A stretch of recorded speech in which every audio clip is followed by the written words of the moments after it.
Hello ladies and gentlemen, this is Blue Maxima and I'm here checking out One Piece Burning Blood.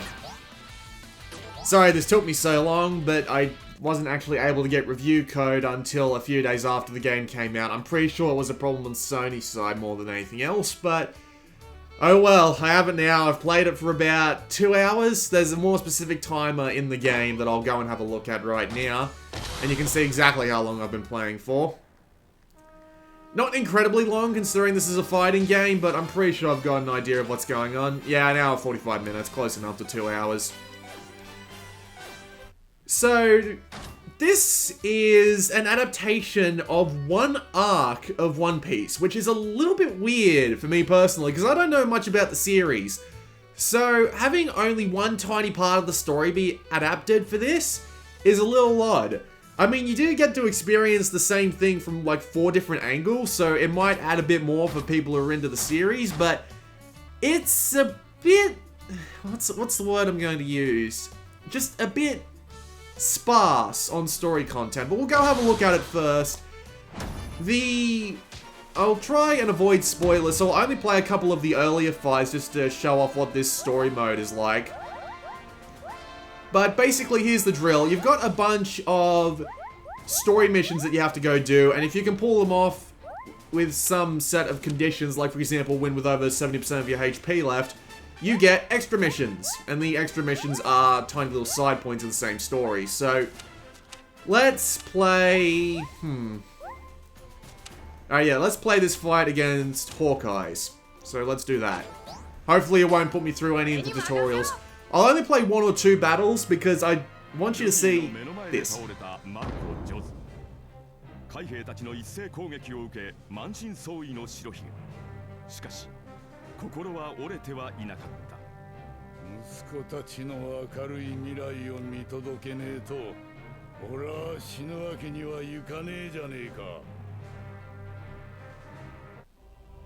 Alright, yeah, that's basically it. There are... Okay, cutscene. 今すぐに見せてやるぞ白ひげやれさ見ろ白ひげやめろ覇王色だおいおいマジかあの小僧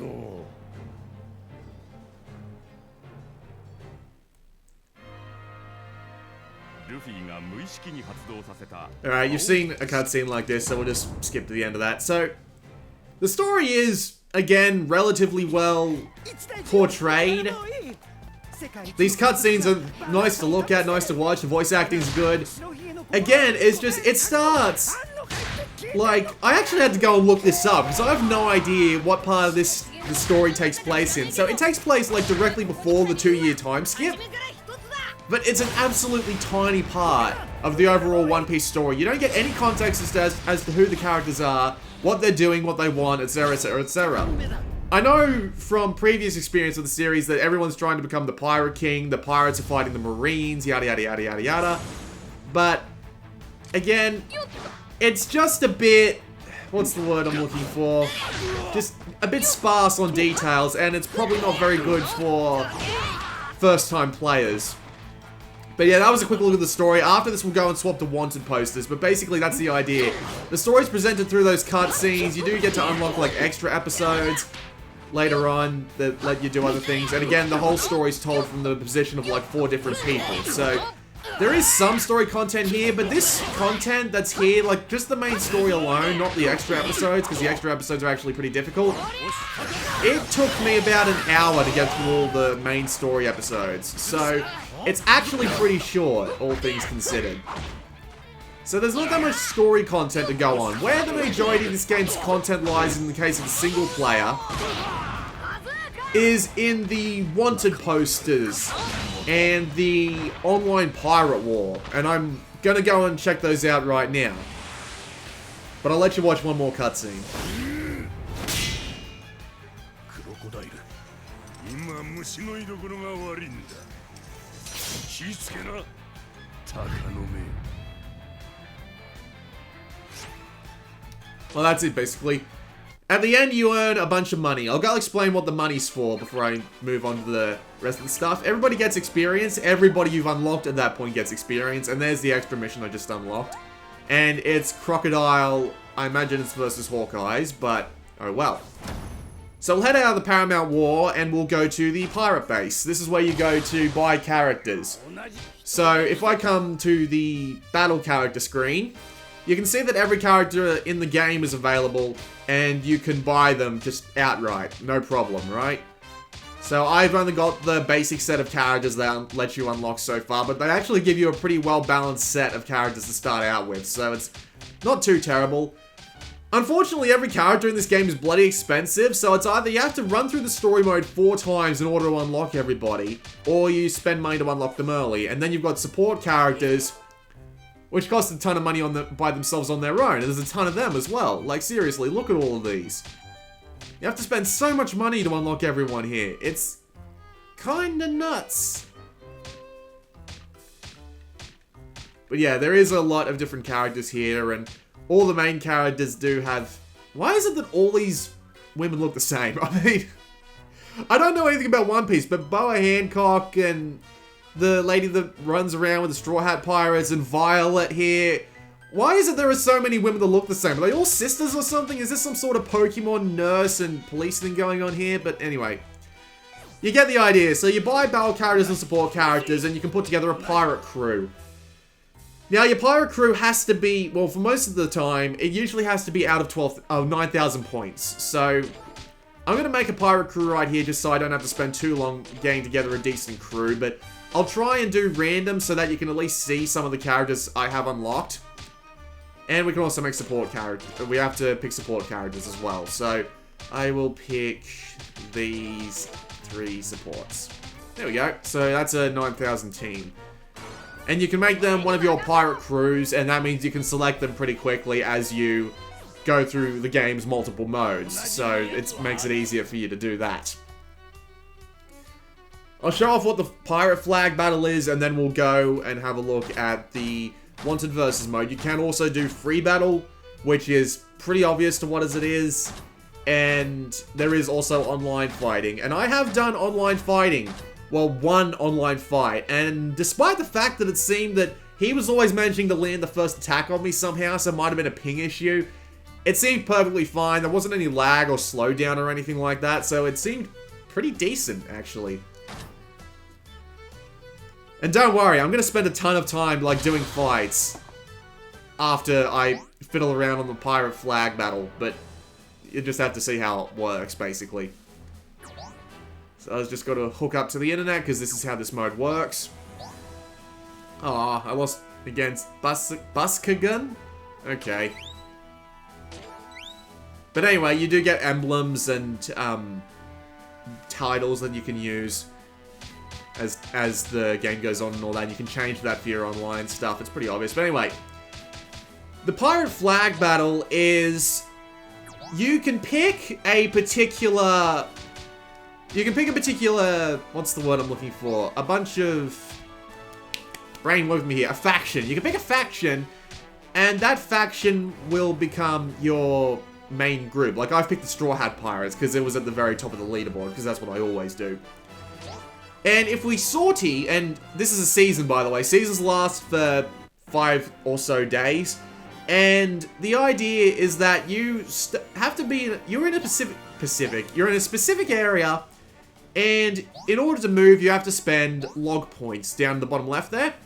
You spend those log points, and once you've spent them, you can either do something like attack, or you can move. So if I move to this area here, it'll cost me 2 log points. And log points are recovered over time, so you can come back and do more later on. So if we attack this area, which is versus Com, I can get my Straw Hat crew, just my regular crew, so I'll do that. And the idea of this mode is that when you attack the AI, they will have a ton more health than usual, but the more damage you do, the more you'll earn that base for your faction. And factions are split evenly across the bases, depending on who attacks them or not. And the person who owns them the most will get them for points towards the leaderboard, towards the whole world battle. So yeah, it's one of those systems, basically. It's a nice little distraction that you can do, really. But now we're about to actually have a real fight. So let's go and have a real fight, shall we? So I'll explain how this works while trying to avoid getting the absolute shit kicked out of me. But, yeah. Good luck to me for that. You do get appeal events depending on who you're about to fight, which is kind of neat. But I'll just skip the rest of them because it's not worth waiting around.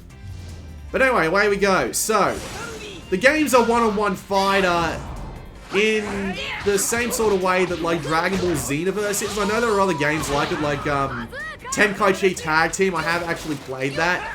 But, yeah. I have played Tenkaichi Tag Team. It's just, it's something like that, basically. And basically, the idea is that, okay, you've got 2 attack buttons to work with. You've got your square button, which is a regular...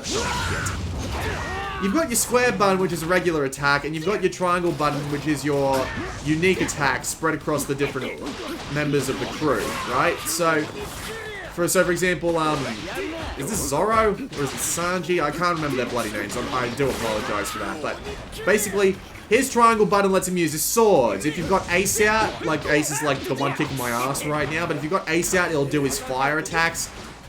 If you've got Emeru out, I've honestly never seen this character in One Piece before in my life, so you know, that's a thing. But yeah, so those are your 2 main attacks. You also have a guard that you can use by circle, and you can step while you're guarding by using the left analog stick. You have 2 different kinds of guard breaks. There's a square and X guard break, which is a light guard break, which will break some guards, but not everything. And then you've got the heavy guard break, which will go through dodges, and it is pretty much unblockable. It's like, they're like focus attacks, basically. They take a long time to wind up, but if you can hit the enemy with them, you get a ridiculous amount of damage out of them. It's pretty good. There is also special attacks. So if you hold the L button and press one of the 3 buttons, which is your guard attack or your unique button, you will use these 3 abilities. Pretty simple. You can also swap characters by tapping on the left and right sides of the screen. You can see the swap buttons there, because they're like the little buttons with the circular arrows going around them. I'm dead. So, yeah, it's a 3-on-3 fighter, more or less. I did get the 150,000 money for that, which isn't bad for a regular fight. Alright, I'll back out and I'll go do the wanted posters now, and then I can finish explaining the rest of the battle mechanics. But yeah, I got some damage in, so hopefully they'll give us a little bit more of that base. Everybody does get XP here, but not much. It'd be nice if they got more XP. I honestly have no idea what leveling up actually does in this game. So, yeah, that's the thing. I'm guessing it's just something to give you, it's just something to do, basically. But anyway, that's the Pirate Flag Battle. It's just something to keep yourself entertained with. You can also play as player teams and online. I think online is player versus player, but you can also leave defensive teams behind and have them fight and stuff like that. But yeah. So let's go to the wanted posters. Now, the wanted posters, there's basically no story behind these. It's basically just you try and fight them with specific characters, or with the Raleigh's training posters. You fight with specific conditions. And with the typical wanted list, you just fight regularly. And there's also limited wanted posters, which are varying levels of difficulty. I think I'll play... Yeah, we'll play this one, why not? And I'll use my regular crew, just for the purpose of making this a little bit quicker. I'll go back to the simple wanted posters, and then I can just hit random and show off a few more characters. As you can see via these loading screen tips, these are pretty useful and you can look at them later. And all the characters are fairly varied and have their own advantages and disadvantages. Characters do tend to have like the Devil Fruit and their own special like R button abilities they can use, but we'll get onto those. We'll just skip these. But anyway, away we go. And I'm immediately under attack, but, you know, that's just generally the way things work in this game. I keep forgetting that's not a long-range attack. You do also have a flash guard, so if you tap the... Yeah, if you tap the button right before the attack hits, as long as it's not a special attack or a really heavy attack or anything like that, it's... Shit! Okay, I gotta swap out, but... I swear, I can't get swapping out to work properly. These touch buttons are a pain in the ass, honestly. The actual controls work fine, and they're pretty smooth and keep things going and all that, but...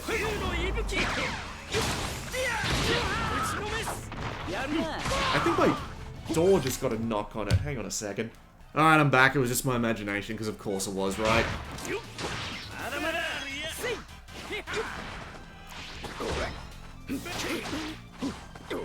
But anyway, what was I saying? Yeah, the swap buttons don't work very well for me. I don't know what the deal is.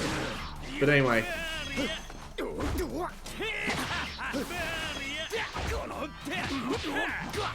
You can do assist. You can do assist, unity assist, and unity blocks. If I can figure out how to get them to fucking work. There we go. So, he comes in and he does a... Oh, that was on my side? Seriously? Well, that was against me? Seriously? This is honestly quite annoying. You're supposed to be able to activate it by both pressing triangle and hitting, like, the button character you want to swap, but I just can't get it to work for some reason. I don't know what the deal is. But anyway.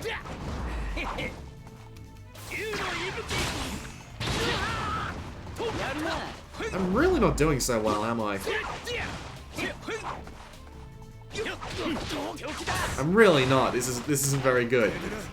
You do also have your assist characters down in the bottom left corner there, and you activate them by pressing the D-pad, and they can have multiple effects. Like you saw, like there is one that lets me heal up my party, but obviously when they've fainted, because I can't fucking swap out for some reason, it doesn't work very well. But yeah, I lost that, because of course I did. I'll go back to the easier ones, so it doesn't look like I suck, but... Yeah, that's generally the thing. At least there's a lot of content, you gotta say, like, all the different wanted posters for you to do, all the online stuff to do, all of that, there's a ton of things for you to go do. I guess my main problem with this game is that it's relatively simple, even by normal standards. It's just a bit... I'll select some characters, I'll select some I know. Alright, we'll play Sanji. Where's Whitebeard? I know I've got Whitebeard. There we go. And... Ivankov, because he's ridiculous. Let's go.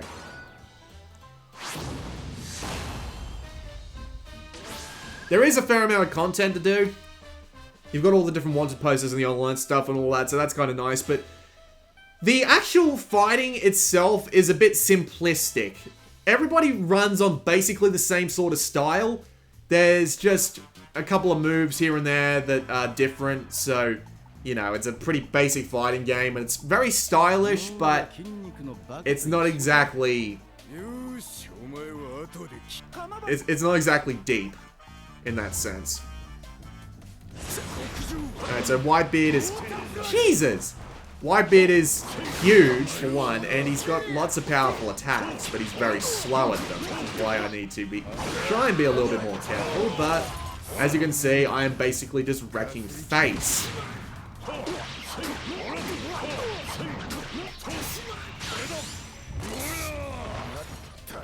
So the fighting, again, is very simple. It's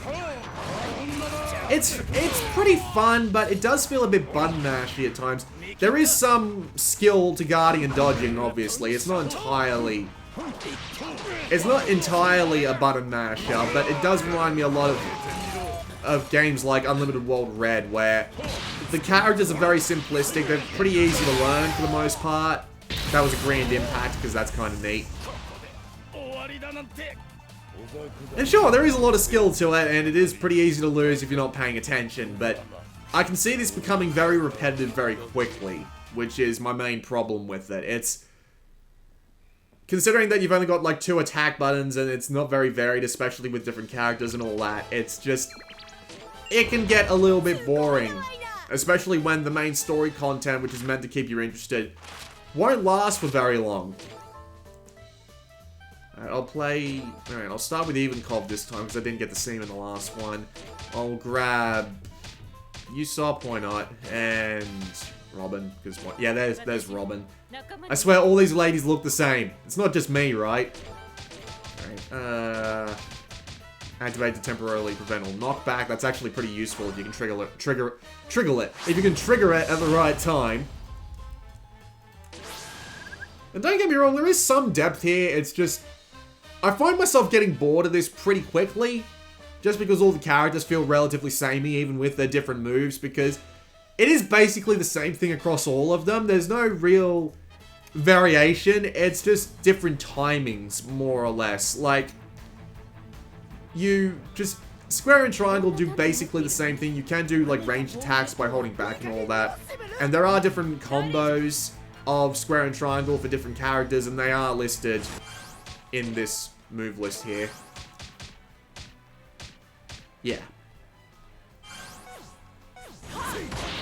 So there is some stuff to get used to. It's just, it just won't be particularly interesting for very long. I love it. Just a giant hand comes from the ground and just beats the crap out of them. And considering how unfriendly this is to One Piece newcomers by only being about one arc that does something pretty damn major and happens right at the beginning of a gigantic like time skip, it's just a bit odd to have so little story content. I'm not entirely sure what the deal is, but I guess that's just the way they went about it, because this arc seems to bring a lot of characters in, so I guess it's a good excuse to get them all in one single fighting game, more or less, I guess. But, yeah. It's not particularly varied, and I can't see it staying interesting for very long if you're not a One Piece fan.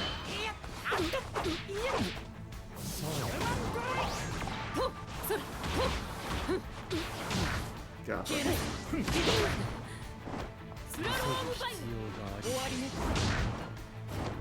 There we go. Yay, I'm actually winning this time. I haven't shown off ultimate yet, so I should probably do that in the next fight. But yeah, there is a ridiculous amount of stuff if you are a One Piece fan, but again, with the story content only lasting a few hours, most likely, and the side content here in the form of the wanted posters lasting for as long as it does, I can imagine people getting bored of this surprisingly quickly. And the online play will eventually get dominated by the sort of people who will just, like, kick ass at a very specific set of characters and all that. So, you know, that'll happen eventually. You know, that happens with every fighting game, but oh well.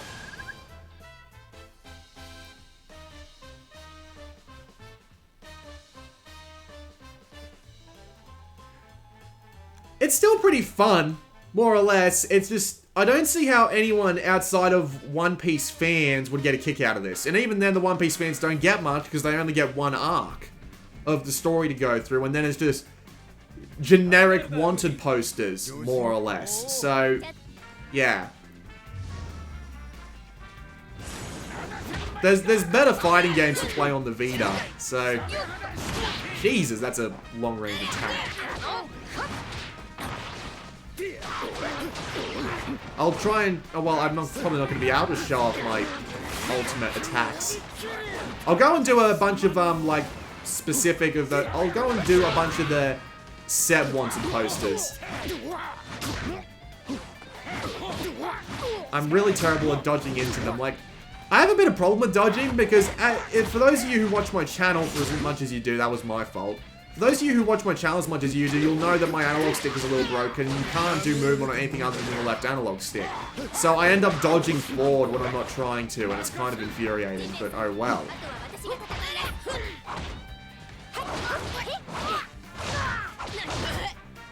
Why is this girl named Koala? I don't freaking know.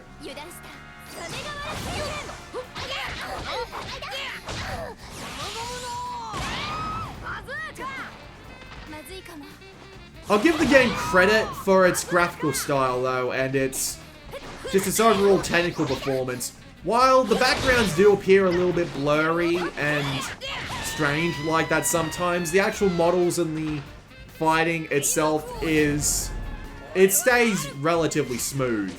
No real frame rate drops to speak of that I have noticed, so on a technical level the game itself is actually pretty damn good.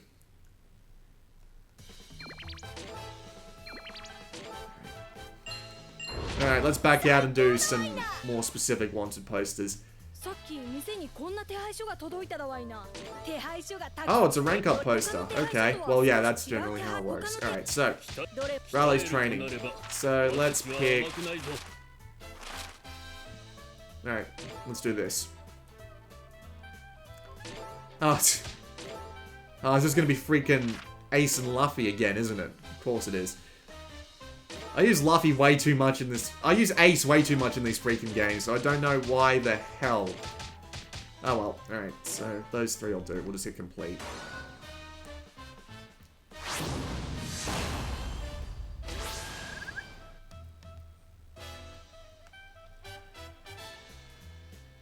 That's an interesting concept. Cutting off their own shadow and draining their health. That's surprising, but as a fighting game, it's pretty fun, and I could see One Piece fans enjoying it. It's just, I don't see any reason for non-One Piece fans to pick this game up. I honestly have no idea why you would.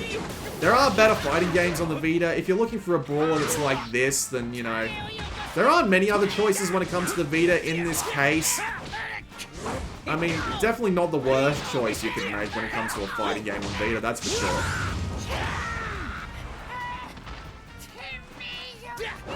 Just be prepared for a lot of repetitive content, relatively shallow fighting, more or less.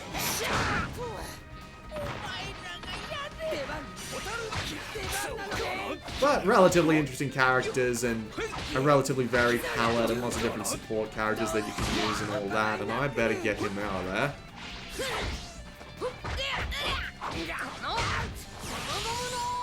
And there is a lot to do if you don't mind the content being repetitive, so, you know, I'm not too against it. I really can't think of anything too wrong with it, except that it's not exactly the deepest game in the shed. And that it's not particularly well suited to people who aren't One Piece fans, and One Piece fans won't get too much out of it anyway, so who knows. Not terrible, but not fantastic. Probably worth it if you wait for like a sale or something, like 20 bucks. I'll show off an ultimate now, because I mean, really no point in not doing so. This guy's got the hairiest legs. Well, the hairiest leg, I'm sorry. Alright, so this is how ultimates work. You tap the right stick, and then you tap the right stick again, and you can do an ultimate attack, but yeah. I missed. Because of course I did. But he hit, so you can... Yeah, well, you've got to see that, but now I get to just punch him in the butt and he dies. So, that's One Piece for ya.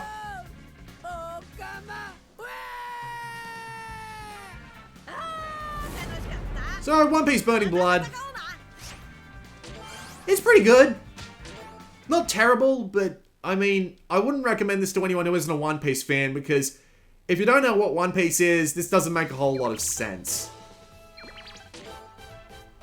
I mean, One Piece Unlimited World Red wasn't too bad about this because you got to, like, it was an entirely separate story from the main plot, so it's like, you know, you don't really need to know much about the main plot to at least enjoy it. And One Piece Pirate Warriors 3 starts from the very beginning, so you can go through a relatively large amount of the story and figure out what's going on from there. But this game is just, yeah, this is a fan game, more or less. So yeah. That was a quick look at One Piece Burning Blood. Wait for a sale unless you're a big One Piece fan. At least that's what I think. This has been Blue Maxima, and I'll see you all next time.